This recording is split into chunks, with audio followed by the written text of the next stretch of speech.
batas waktu sholat isya, apakah boleh dilakukan jam 1 pagi? Isya itu batasnya malam. Kalau berakhir malam ya selesai isyanya. Kapan batas malam itu? Jangan dihitung pakai waktu ya, dihitungnya pakai penggunaan dalam kalimat Al-Quran. Perhatikan sini.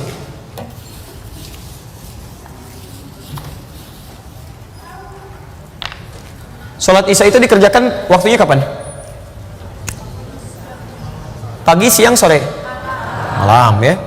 Malam bahasa Arabnya lail. Ingat ada muqaddimatul lail, awal malam. Muqaddimatul lail, ini awal malam. Ada lail, ini malam. Kalau muqaddimatul lail, ini belum malam, baru jeda waktu menuju malam. Ini yang disebut dengan maghrib. Maghrib. Biasanya untuk menunjuk pada waktu ini menggunakan kata ila sebelum kata lail. Ila.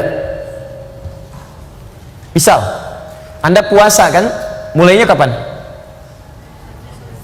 Subuh, baik. Bukannya kapan? Maghrib kan? Maghrib, ketika menyebutkan maghrib, kalimat Qurannya ini ilal lail. Quran surah kedua Al-Baqarah ayat 187, paling kanan di pertengahan. Thumma atimmus siyama ilal lail. Kemudian sempurnakanlah puasa sampai di awal malam. Maksudnya maghrib, bukan sampai isya. Awas, karena ada orang dalam satu aliran, dalam sekte Syiah itu puasanya sampai isya. Betul, sampai isya, terlampau soleh. Nabi aja maghrib, dia isya. Jadi kalau antum punya teman maghrib nggak mau buka, kemudian dia masuk kamar misalnya, terus isya dia baru buka, nah itu terindikasi Syiah diantaranya. Ya. Nah, sekarang lihat, kalau sampai masuknya malam, maka itu yang disebut dengan lail. Lail. Ini yang dimaksud dengan malam. Kalau malam sudah tiba, maka dimulai dengan isya di sini. Isya. Kapan batasnya malam ini? Batas malam itu ketika malam mulai habis muncul fajar. Ya. Lihat kalimatnya.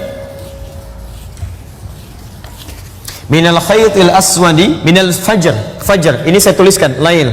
Malam. Membentang dari sini sampai ke fajar. Waktu singkat menjelang fajar sekitar 30 menit, 15 sampai 30 menit. Disebut dengan sahar namanya, sahar. Jamaknya disebut dengan ashar. Fokus.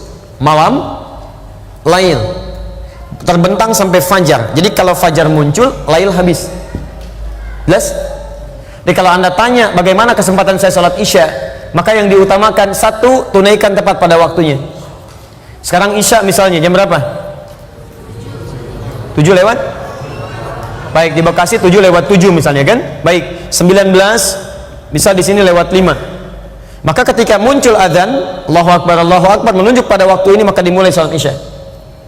Terbentang luas. Terbentang luas. Tapi keluasan ini pun diikat dengan waktu yang paling utama. Yang paling utama, tunaikan tepat waktu.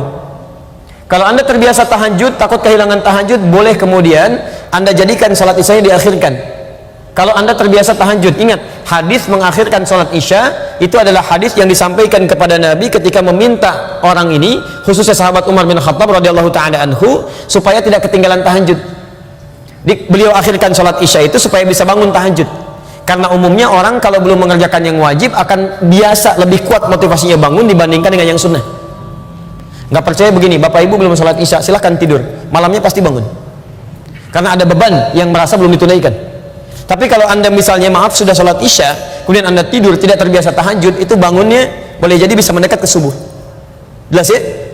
Nah jadi lihat sini, jika Anda kemudian ingin berusaha menunaikan tahajud dan terbiasa tahajud, maka boleh kemudian mengakhirkan sholat isya, tapi pada batas-batas yang ditoleransi, tidak terlampau mepet ke subuh. Misal Anda bangun jam 2, ya, Anda misalnya dari jam 1 atau misalnya jam 3 dan sebagainya. Tapi lebih baik prinsipnya tunaikan dari batas awal waktu sampai ke pertengahan waktu. Pertengahan waktu itu tengah malam. Kalau kita ambil jam 12 atau kisaran sampai jam 1. Ya. Dan dianggap tidak disukai, bahkan makruh bagi orang-orang yang sengaja mengakhirkan sholat isya sampai ke waktu sahar, sampai ke sini. 30 menit sebelum waktu subuh. Itu dipandang makruh sekalipun masih ada waktunya di situ. Jelas ya?